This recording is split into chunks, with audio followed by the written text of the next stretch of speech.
un diputado al Congreso Nacional. Se trata de Robinson Díaz, diputado por la provincia de Santiago del Partido Revolucionario Moderno. Robinson, buenos días, bienvenido a la Super 7. Buenos días, Freddy. Contento de estar por aquí con ustedes, al lado de esta hermosa dama, Wendy. Sí, tiene que la tratarme doctora, suave. es nuestra primera dama. Tiene que tratarme suave. José, un placer. Bienvenido, sí, Robinson. Sí. Sí, Robinson, nosotros quisiéramos saber cuál es la situación del Partido Revolucionario Moderno en Santiago y cuál es la situación en la Cámara de Diputados a partir de lo que están manoseando en estos días de los proyectos de reforma. Yo debo resumirte que el PRM en Santiago no es más que una réplica del PRM a nivel nacional. Como marcha el PRM a nivel nacional, así marchará el PRM en Santiago y en cada una de las provincias.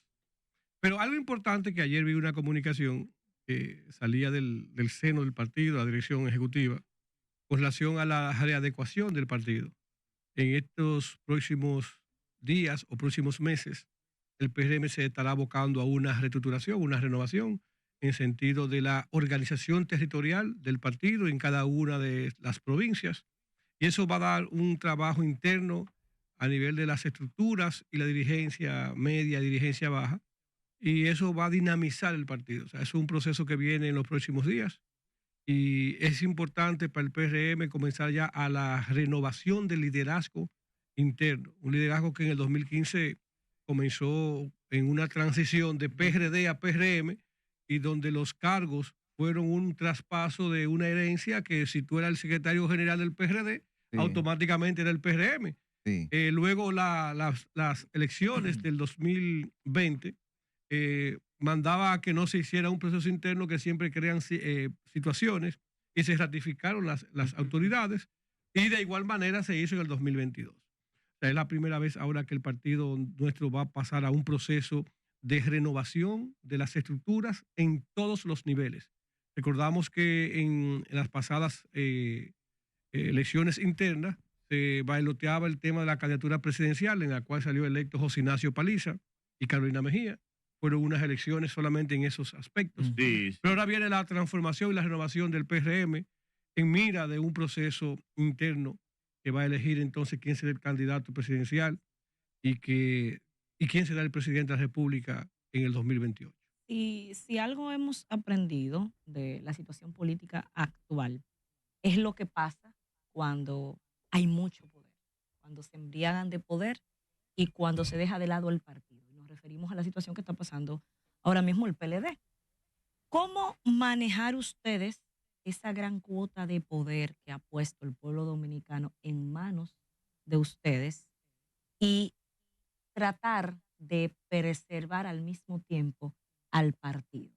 ¿Cómo manejar eso en un momento en donde se dice que hay una gran cantidad de dirigentes del partido que son aspirantes a la presidencia? ¿Cómo manejar ese tema? Yo creo que si pudimos manejarnos en la oposición, es mucho más fácil manejarnos en el gobierno. No necesariamente, claro porque que yo le estoy hablando de un tema concreto. Hay mucho poder en la mano que ustedes está no bien, tenían. Pero si pudimos poner de acuerdo en la oposición, mire, que no teníamos nada. Mira, en la oposición es más cómodo. Si hay algo bueno que tiene la oposición, es que la oposición se puede sentarse a criticar. Yo voy a recordar una frase criticar, de Hipólito que Mejía. Yo la pego. Pero ahora que la responsabilidad es de ustedes de gobernar bien, gobernar recordando que hay un país que les dio un voto excesivamente mayoritario. Wendy, yo voy a recordar una frase de Hipólito Mejía que decía: es mejor arriba con presión que abajo deprimido. Y tenemos, de verdad, tenemos un gobierno en el cual una gran mayoría, para no decir todos, son parte de la estructura del partido. Bueno, hay más dirigentes que posiciones, es verdad, pero hay una gran cantidad de nuestro partido que son parte del gobierno.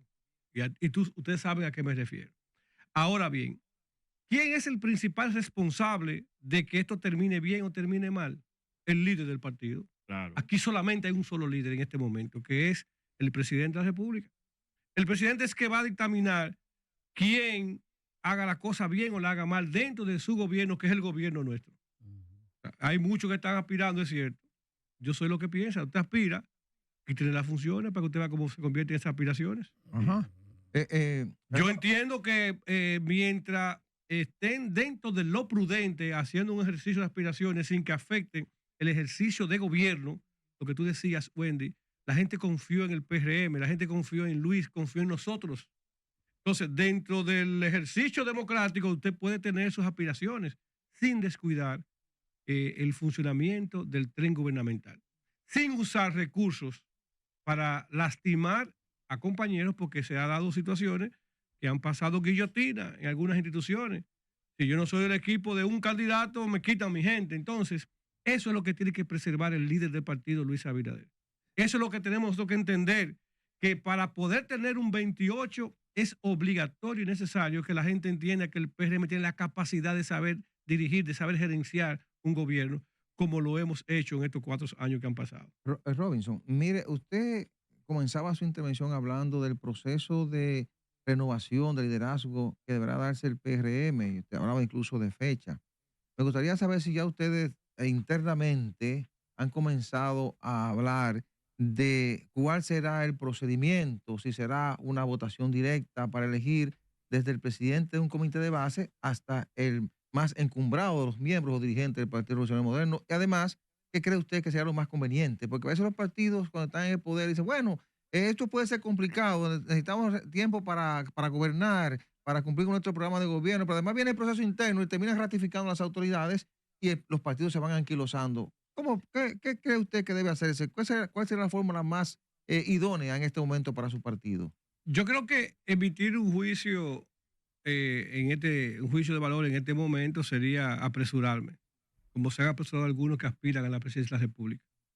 Y entiendo que nosotros tenemos que dar los pasos certeros. Por ejemplo, ahora mismo, en estos 2 primeros años, el presidente Abinader, el Congreso Nacional, su Congreso, porque estamos hablando de una gran mayoría que va a tomar las decisiones de aprobar o desaprobar cualquier tipo de iniciativa del presidente, los diputados y senadores del PRM, tenemos que enfocarnos en la gobernanza. Y si bien es cierto que hay que elegir un método y la Junta Central Electoral, la ley de partidos políticos y el régimen electoral especifican claramente cuáles son los métodos a usar. Tú dirías, bueno, ¿cuál se va a usar? ¿Una encuesta, una convención de delegados o una primaria? No me refiero a los candidatos, sino a los dirigentes. Dirigentes del partido. Los dirigentes internos, sí, perfecto. En el tema de los dirigentes internos, está claro que debe ser una primaria por el voto popular de los militantes del partido. Esa debe ser la forma más democrática para ratificar. Esos dirigentes que hemos tenido, que no se les quite el mérito, como usted decía, que se ratifican porque llegamos al momento, entonces ahora viene una primaria interna entre los candidatos presidenciales y vamos mejor a dejar eso así hasta que, para no crear problemas.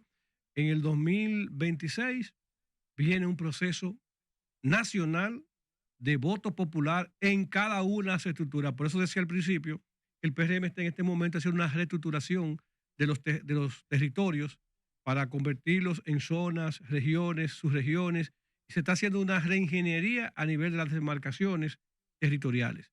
¿Para qué? Para que entonces en el 26 podamos tener una dirigencia del partido ratificada por el voto popular de la militancia del PRM. Bien. Le preguntaba también en la primera pregunta, no solo del PRM en Santiago, sino la situación que se dio en la Cámara de Diputados con el proyecto que declara la necesidad de la reforma constitucional. ¿Cómo se distribuyó la votación? No, terminamos muy bien, déjame decir. La bancada del PRM votó 100% a favor de la iniciativa. So pena, dijo el presidente. No, so pena. No, ese fue un término que se usó y la gente quiso sacarlo de contexto. Lo que sí estamos claros de que las iniciativas que se están tomando desde el gobierno nacional están siendo enfocadas en una reestructuración de lo que serán estos 4 años el gobierno del presidente Abinader. Y digo esto porque estamos hablando de una reforma constitucional, estamos hablando de una reforma laboral, estaremos hablando de una reforma fiscal, estaremos hablando de muchas iniciativas que van a pasar. El Congreso tiene mucho trabajo para este proceso y sobre todo para los 2 primeros años. Y cuando hablamos de la reforma constitucional, todo el mundo sabe los 4 puntos que se tocaron. Simplemente es una convocatoria donde se van a tocar 10 artículos y se va a crear un artículo más. Es la propuesta del presidente del Ejecutivo. Simplemente se sometió a una comisión bicameral donde participamos. Yo era parte de la comisión, 10 diputados del PRM y habían 7 senadores, 9 senadores, pues habían 7 del PRM. Y de verdad que teníamos la mayoría porque la proporción que existe en el Congreso, en la Cámara Baja y en la Cámara Alta, es una proporción que el PRM tiene un 78% en ambas cámaras. O sea, no hay dudas. De la oposición nadie votó a favor. No hay duda. No, ese es su rol, oponerse. El rol de la oposición es oponerse. Pero nosotros teníamos la bancada del PRM de los diputados y los senadores consensuados, todos. Había un pequeño impasse con la cantidad de diputados que se solicitaba, que ni siquiera se dice cuántos son, porque en la convocatoria que se está haciendo, lo que se está llamando es a tocar ese artículo de la cantidad de legisladores en el tema de la representación, es uno de los 10 artículos que vamos a tocar. Ahí no está especificado, incluso en el informe que rinde la comisión, no se dice que son 20, ni que son 25, ni que son 30, simplemente que se van a tocar esos puntos porque el mismo artículo 270 de la Constitución manda a que tú digas el objeto y los artículos que vamos a tocar. Eso fue lo que se aprobó. Posiblemente en vez de ser 20 sean 30 o 40 o 50 o 10 o ninguno. Al final eso va a la Asamblea Nacional. Es decir que independientemente de lo que ustedes pactaron como miembros o diputados del Partido Revolucionario Moderno, lo que ustedes pactaron con el partido pudiera incluso cambiar. Sí, claro. Es que la Asamblea Nacional tiene plenos poderes de asumir lo que... ¿Y por qué se opusieron entonces antes? Y obligaron a dos reuniones en el PRM. No nos salgamos del contexto. No, el contexto yo te estoy hablando del tema del procedimiento. El procedimiento es una cosa. El procedimiento dice que ahí puede variar. Incluso en la misma asamblea, como legislador, yo puedo someter otra modificación a otro artículo y tengo el espacio para hacerlo. Es decir, que ustedes cuando se reúnen en asamblea revisora, yo sé que tienen esa potestad. Ustedes pudieran, en lugar de lo que pactaron con Paliza y el PRM de no incrementar los diputados nacionales de 5 a 20, pudieran elegir 20 o 30 diputados nacionales. No, te estoy hablando del procedimiento, sí se puede hacer. Que sí se puede hacer, ok. Ahora, lo que se acordó en la bancada de los diputados y el partido fue que fueran 20 diputados. Sí. ¿Y ustedes van a eso? Bueno, o sea, si acordamos eso y hubo un acuerdo con el partido y con el presidente, entonces no podemos variar. Incluso se nos permitió, miren, yo quiero felicitar al presidente Abinader, porque en la primera reunión que sostuvimos en el local del partido, él hablaba claramente que la primera propuesta era eliminar 53 curules. Sí. Y nos dijo, miren, le voy a dar el espacio de tiempo a ustedes sociabilicen y verifiquen el tema de la representatividad, el tema de dónde podemos hacer esa eliminación de curules, y tienen el espacio para eso. Hicimos mesa de trabajo, hicimos discusión, se nombró una comisión dentro de la Cámara de Diputados del PRM y consensuamos. Y dentro del consenso se hablaba de que nada más fueran 10, otros decían que ninguno, otros 20, y al final llegamos al acuerdo de que podíamos sacrificar 20 curules, porque si estamos hablando de un gobierno que está haciendo el sacrificio desde el mismo seno del Poder Ejecutivo, eliminando instituciones, fusionando en el tema de la eficientización de los fondos, el Poder Legislativo también tenía que mandar su señal clara de que podía hacerlo. ¿Pero dónde lo van a quitar Entonces ustedes? nosotros... ¿Dónde específicamente? No, porque lo primero es el tema, como decía, de la Asamblea. Lo que va a decir es que vamos a bajarlo a 170.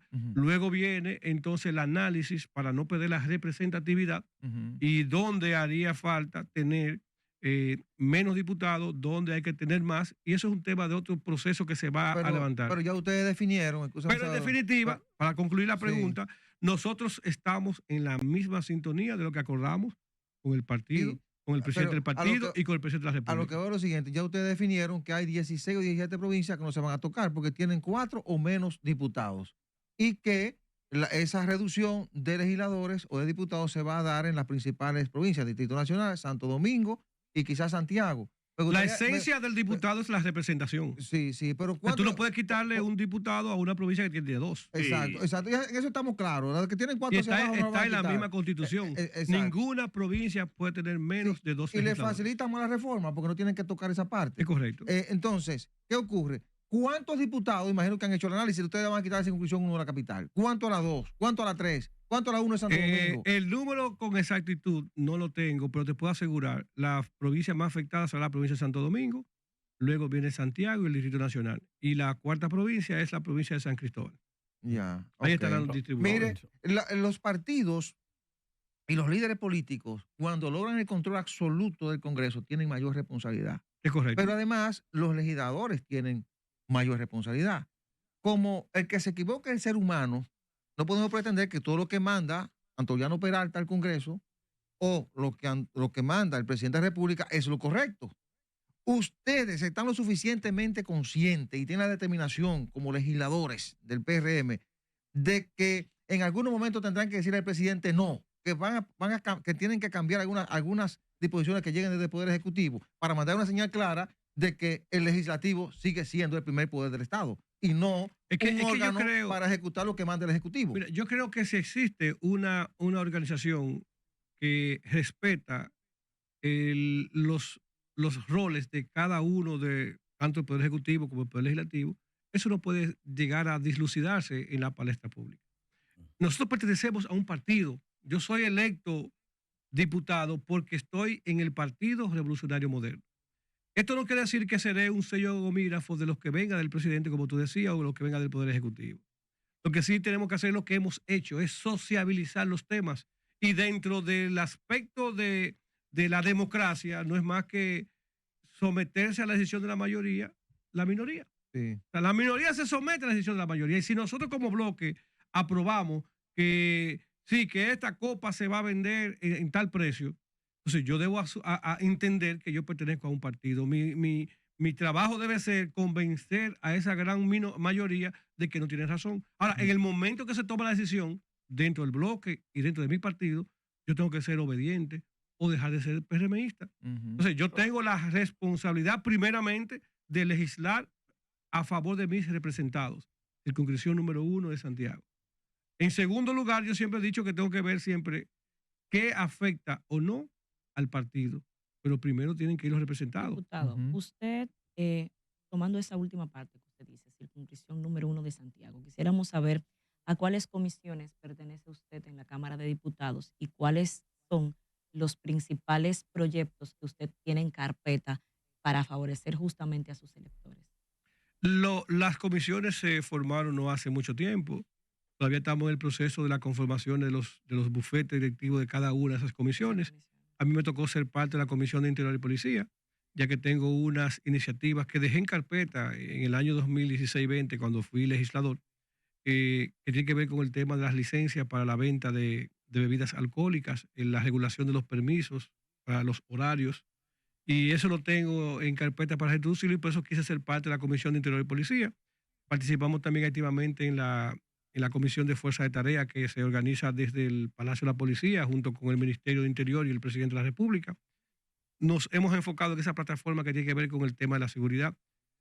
Y por tal razón también somos parte, por el mismo ejercicio de lo que hacemos, de la Comisión de Industria y Comercio.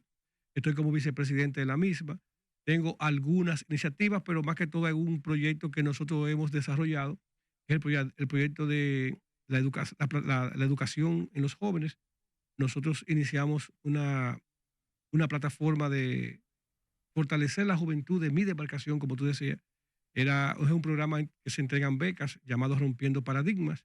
Nosotros seleccionamos estudiantes de esos liceos públicos con alto rendimiento académico y junto con el MEXI, junto con el Ministerio de Educación y un grupo de empresarios y amigos, hemos montado una plataforma para becar a cientos de jóvenes en esa demarcación y ahora con una iniciativa que va a ser contraproducente porque estamos hablando de eliminar las exenciones, una iniciativa llamada la Ley de Mecenazgo Estudiantil, que persigue que empresas puedan seguir patrocinando becas universitarias para jóvenes talentosos de bajos recursos.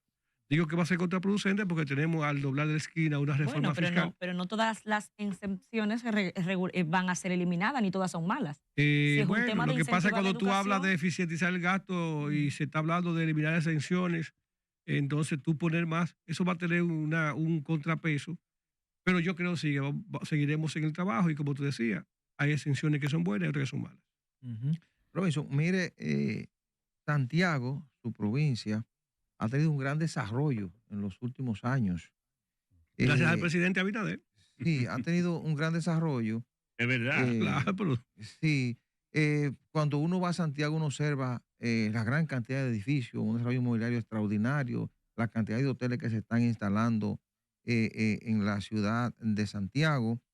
Me gustaría saber eh, ¿a qué, a qué atribuyen ustedes este desarrollo de Santiago y al esfuerzo eh, mancomunado de los diferentes sectores de Santiago? Conocemos de cómo actúa el Consejo para el Desarrollo, que elabora incluso la estrategia de Santiago. Si es a una labor combinada entre el gobierno y esas instituciones, a la hermandad y a la decisión, independientemente de la diferencia que puedan tener de los santiagueros, de que cuando deciden ir por un objetivo, salen a buscarlo. ¿A qué atribuyen ustedes ese crecimiento que está teniendo Santiago? Yo creo que es un tema que hay que verlo como el todo, y yo digo como un todo es porque hay que pensar en la seguridad que le brinda la República Dominicana como país a que los inversores puedan desarrollar proyectos. La capital está acopada, la capital, el perímetro central de la capital, ya aquí no hay solares vacíos, aquí hay una gran inversión. Y yo me sorprendí En ayer. Santiago no hay casi. Yo me sorprendí ayer, no, quiero llegar al punto de que ya la gente ha visto lo difícil que se está poniendo el Distrito Nacional y está buscando alternativas. Las otras alternativas que tiene la gente es invertir en la provincia más importante después del Gran Santo Domingo, que es Santiago. Otros seguirían con el tema turístico para la parte del este, Punta Cana, Romana, esa zona turística. Entonces Santiago se convierte como en apetecible para desarrollo y lógicamente el crecimiento que ha tenido, la tranquilidad que tiene, la paz que brinda. Yo veía en la semana pasada que Santiago rompió los récords con el tema de los índices de criminalidad y seguridad, bajando por primera vez por debajo de 9.0. Una buena Qué bueno. información. Entonces, eso te dice si hay seguridad, el caos del tránsito ha crecido, pues no tanto como es el Distrito Nacional.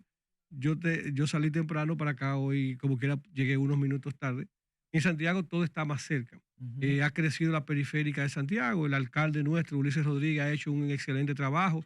Ha continuado una labor que se inició hace tiempo con el tema de la limpieza, la organización. Y Santiago tiene una ventaja que a pesar de que no tiene una playa, usted se monta en la Circunvalación Norte y 40 minutos está en Puerto Plata. A propósito de...